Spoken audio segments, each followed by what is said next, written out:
حضرت علی رضی اللہ تعالیٰ عنہ کی حضرت حسن رضی اللہ تعالیٰ عنہ کو کامیابی کے لیے وصیت۔ حضرت علی رضی اللہ تعالیٰ عنہ کو اللہ رب العزت نے ایک الگ ہی مرتبہ اور مقام سے نوازا تھا، اور آپ رضی اللہ تعالیٰ عنہ کی فہم و فراست کے لیے اللہ کے حبیب سرکار دو جہاں حضرت محمد صلی اللہ علیہ وسلم نے دعا فرمائی تھی، اور یہ آپ صلی اللہ علیہ وسلم کی دعا کی برکت تھی کہ آج بھی شیر خدا کی فہم و فراست کی چرچی پوری دنیا میں ہے۔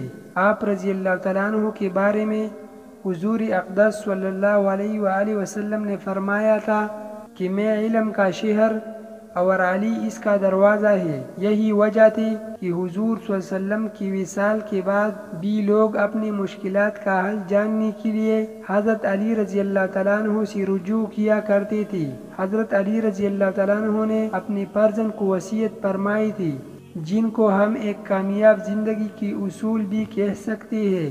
وہ بات یہ ہے، حضرت علی رضی اللہ تعالیٰ عنہ نے اپنے فرزند حضرت حسن رضی اللہ تعالیٰ عنہ سے فرمایا، 4 باتیں یاد رکھو، ان کی ہوتے ہوئے جو کچھ کرو گے وہ تمہیں ضرر نہ پہنچائے گا۔ فرمایا، سب سے بڑی ثروت عقل و دانش ہے، سب سے بڑی ناداری حماقت و بے عقلی ہے، سب سے بڑی وحشت غرور خود بینی ہے، اور سب سے بڑا جوہر ذاتی حسن اخلاق ہے۔ اے فرزند، بیوقوف سے دوستی نہ کرنا، کیونکہ وہ تمہیں فائدہ پہنچانا چاہے گا تو نقصان پہنچائے گا۔ اسی طرح بخیل سے دوستی نہ کرنا، کیونکہ جب تمہیں اس کی مدد کی انتہائی ضرورت ہوگی تو وہ تم سے دور بھاگے گا۔ بدکار سے دوستی نہ کرنا، وہ تمہیں کوڑیوں کی مول بیچ ڈالے گا۔ اور جھوٹی سے دوستی نہ کرنا، کیونکہ وہ شراب کے مانند تمہارے لیے دور کی چیزوں کو قریب اور قریب کی چیزوں کو دور کر کے دکھائے گا۔